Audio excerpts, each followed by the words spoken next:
मेरी इस ब्लॉग को पूरा देखने से आपको पता चलेगा कि लोगों के घर घूम घूम के भिक्षा मांगने के बाद ही इस प्रसाद का आयोजन किया गया है। हाय गाइस, अभी मैं एक जगह जा रही हूँ, उनके घर में हो रहा है। हम उनको नहीं जानते, वो भी हमें नहीं जानते, लेकिन मैं सेवा देने जाती हूँ हर साल वहाँ, और आज भी वैसे ही जा रही हूँ सेवा देने, भोग बनाने के लिए। तो मुझे इतना अच्छा लगता है, जब आपको दिखाऊंगी आप लोग भी देखेंगे कि वहाँ का माहौल इतना बेहतरीन है, इतना सुंदर है। तो साल भर पैसा जमा करते हैं इसी दिन के लिए, इसी पूजा के लिए। इस पूजा का मेन फल डावी है, तो मैं सबसे पहले यही खरीदने आ गई। फिर सब सामान लेके मैं और वो भाभी हम दोनों अंदर जा रहे हैं। देखिए गली के अंदर में छोटा सा घर है। वो घर भी मुझे बहुत अच्छा लगता है। इन लोगों का है छोटा, लेकिन एकदम खुला खुला है। इतना बड़ा आंगन भी है, कितना सुंदर है। बहुत सुबह सुबह हम दोनों, मैं और एक भाभी और हम दोनों उनके घर में पहुंच गए हैं, क्योंकि भोग बनाना था हम लोगों को। तो देख रही हूँ सास बहू मिल के फल काट रहे हैं। तो ये जो बहू है वो नई नई शादी होके आए हैं, तो मुझसे परिचय करवा रहे हैं कि ये मेरी बहू है। तो मैं भी पहली बार ही देख रही थी। ये शीतला माता की पूजा है आज इनके घर में, और हर साल होते हैं यहाँ पर। ये देखिए इनका पूरा के पूरा ऐसे चॉल टाइप है। बहुत सारे अलग अलग छोटा छोटा रूम बना हुआ है। और ये देखिए पूरा के पूरा भोग बनाने के लिए हर सामग्री रेडी रखे हैं पूरा। और हम लोग बहुत सारे लोग थोड़ी देर बाद देखिएगा आ जाएंगे। बैठने की जगह नहीं होगा यहाँ पर।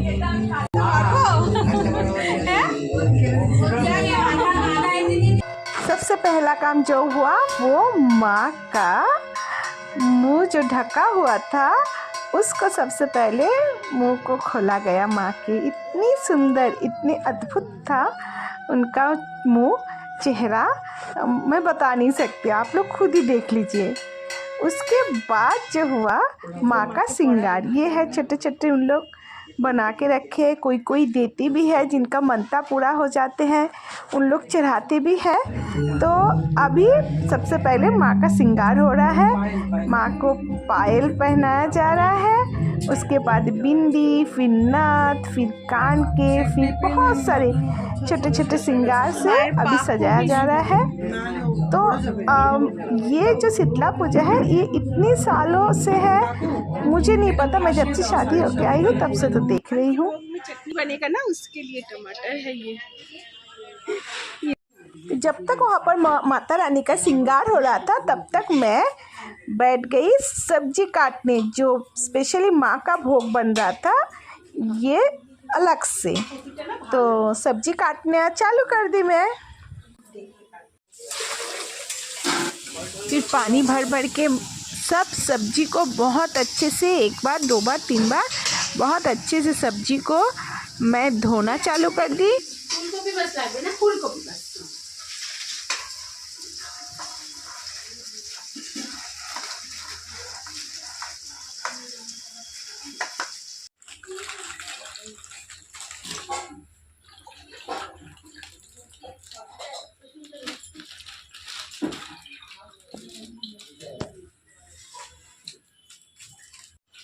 सबसे पहले खीर बनाने के लिए दूध पैकेट से गंजी में दूध डालना चालू कर दिए थे।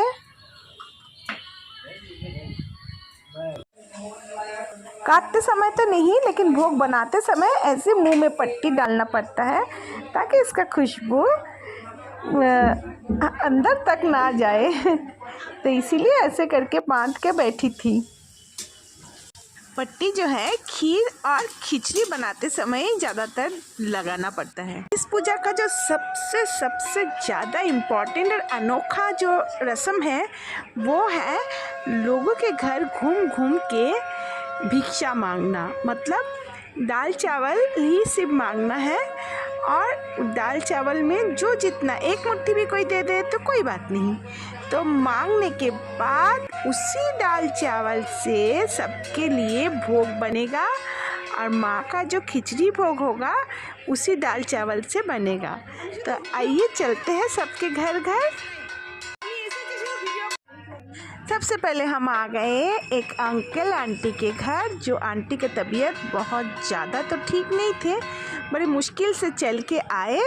आने के बाद उन्होंने अपने हाथों से सबसे पहले हम लोग को दान दिए, तो वो हम ले लिए। इसके बाद हम दूसरे तीसरे चौथे ऐसे कर कर के 7 घर से कम हम लोग दाल चावल सबसे भिक्षा लिए। दान लेने के बाद जो भी सुहागन दान देते हैं उन सुहागन को सिंदूर पहनाने का रस्म भी पूरा किया जाता है।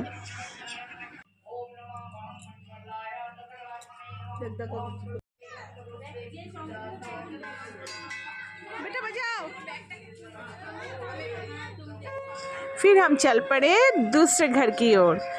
तो इसी तरीके से हम सब के घर घूम घूम के दाल चावल जो है सबसे लेते गए कल भिक्षा, और क्योंकि उसी से माता का भोग भी बनाना था, सबके लिए भी भोग बनाना था। उसी दाल चावल मतलब उसको मिलाना है, उतने में तो नहीं होता है, उसको भी मिलाना पड़ता है।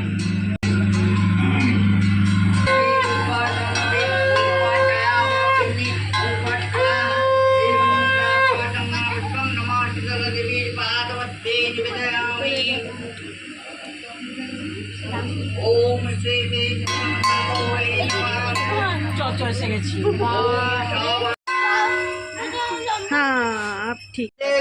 महागर्गै नमस्ते। ओम नमस्ते गंगोस्ते। ओम महागर्गै सर्वकालेन्यै नमो नमः। ओम नमो प्रतिमल्लै नमः। ओम नमः चित्तनेन अकूलदात्री च महाकूले नमस्ते। उत्तरसंगुन्माम। ओम नमस्ते गंगोस्ते साचन्नम नमः धर्माओए नमः। मैं शुरू में ही आपको बोली थी कि ये जो नारियल पानी है ये इस पूजा के सबसे खास फल है, और नीम की पत्ती भी है सबसे खास। तो ये फल इतने सारे मात्रा में देखिए सब फल दान किए, और उसमें लेबल चिपका के, क्योंकि सब अपने अपने नाम से पूजा दिए हैं, तो सबका नाम लिख लिख के लेबल चिपकाना ये भी बहुत बड़ी काम है ना।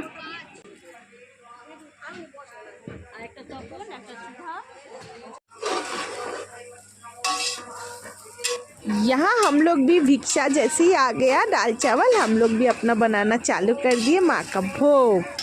फिर वहाँ जो सबके लिए भी बन रहा था, देखिए यहाँ भी उन लोग चढ़ा दिए, उसी को मिला के जो हम लोग सबसे मांग के लाए थे। इतनी भारी मात्रा में आयोजन इन लोग करते हैं, लेकिन बिना किसी से कुछ भी मतलब उन लोग लेते नहीं हैं, अपने मन से सालों से पैसा जोड़ के करते हैं।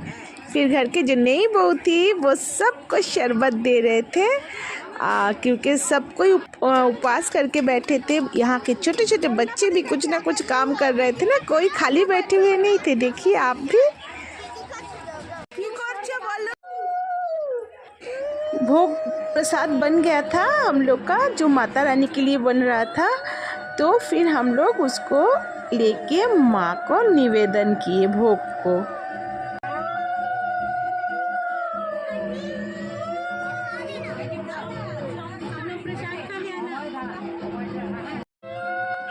माता रानी को जब भोग दिया गया था, उसके बाद ये पर्दा लगाया गया था, ताकि माता रानी शांति से भोग प्रसाद को ग्रहण कर सके।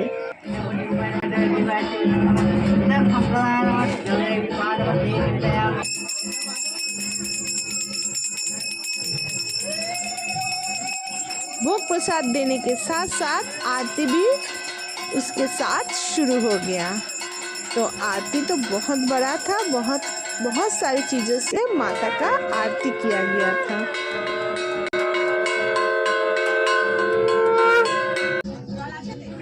आरती के बाद बारी आई पुष्पांजलि की, और उससे लिए सबका हाथ धुलाना पड़ा।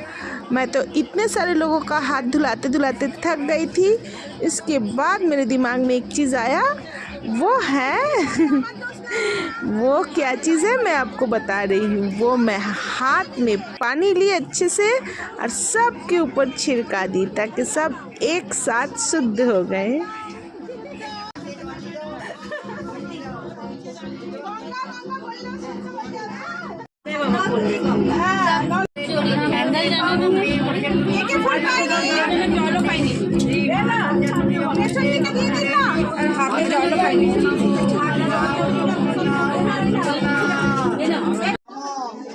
फिर शुरू हो गया पुष्पांजलि। तो ये था पुष्पांजलि मंत्र।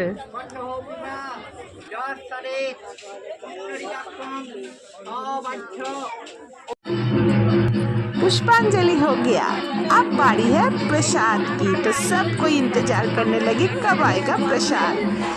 तो मैं जहाँ प्रसाद बांट रहा था वहाँ पर गई, सबके साथ और हाथ बटा दी प्रसाद देने में सबको।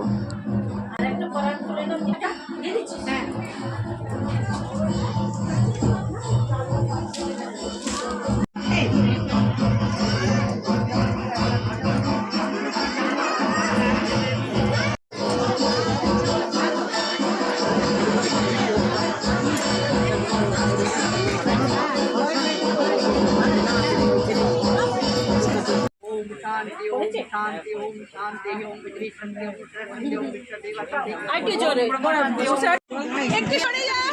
फिर प्रसाद के बाद फिर आ गया भोग प्रसाद खाने की बारी। तो इसके लिए तो जगह बनाना था, तो मैं उसमें भिड़ गई जगह बनाने के लिए। और तब तक वहाँ पर जो हवन में बैठना चाहते थे तो बैठ के बढ़िया हवन भी हो रहा था।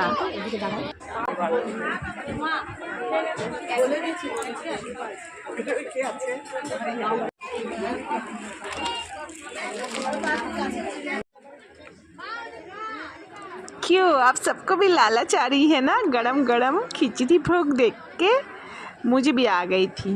तो सब क्योंकि काम तो सब हो ही गया था, तो थोड़ी देर बाद मैं भी बैठ गई भोग खाने के लिए।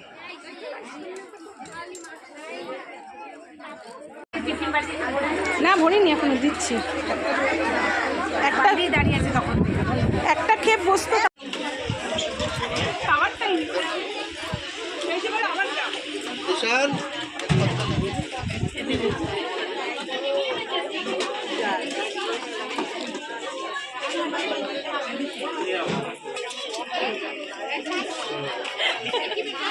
भोग प्रसाद खाने के साथ साथ ही इस दिन का पूजा समाप्त हो गया।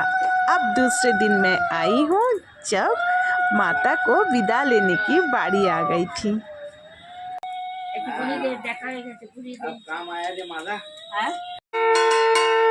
माँ को विदा करने से पहले सिंदूर लगाने की बारी थी और माँ का आरती उतारने की बारी थी। तो सबसे घर में जो सबसे एजेड थे, जो आंटी, उसी ने हर साल की तरह इस बार भी ये काम किए। फिर आई मेरी बारी और मैं भी माता रानी को, शीतला माता को अच्छे से सिंदूर लगाई, मुंह में मीठा दी और उसके बाद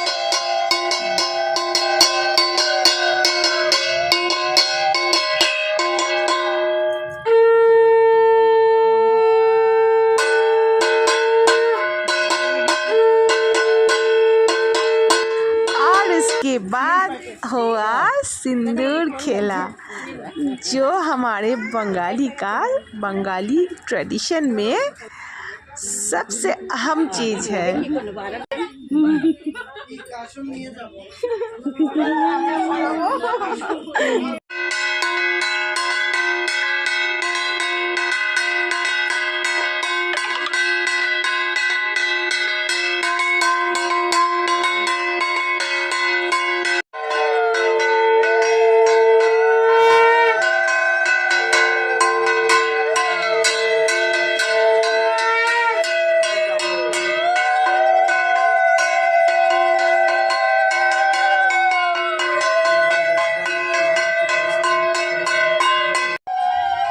माँ की विदा लेने की बारी है। जैसे ही माँ को विदाई के लिए उठाया गया तो एकदम से मन में ऐसी बेचैनी लगने लगी मैं मतलब वो फीलिंग्स मैं अभी बता नहीं सकती आप सबको।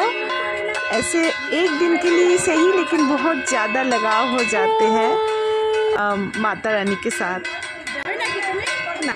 माता के विसर्जन में जाने के लिए इनके घर की सभी महिलाएं बैठ गए और मुझे भी बहुत बोल रहे थे, लेकिन मैं नहीं जा पाई क्योंकि घर में भी बहुत सारे काम था।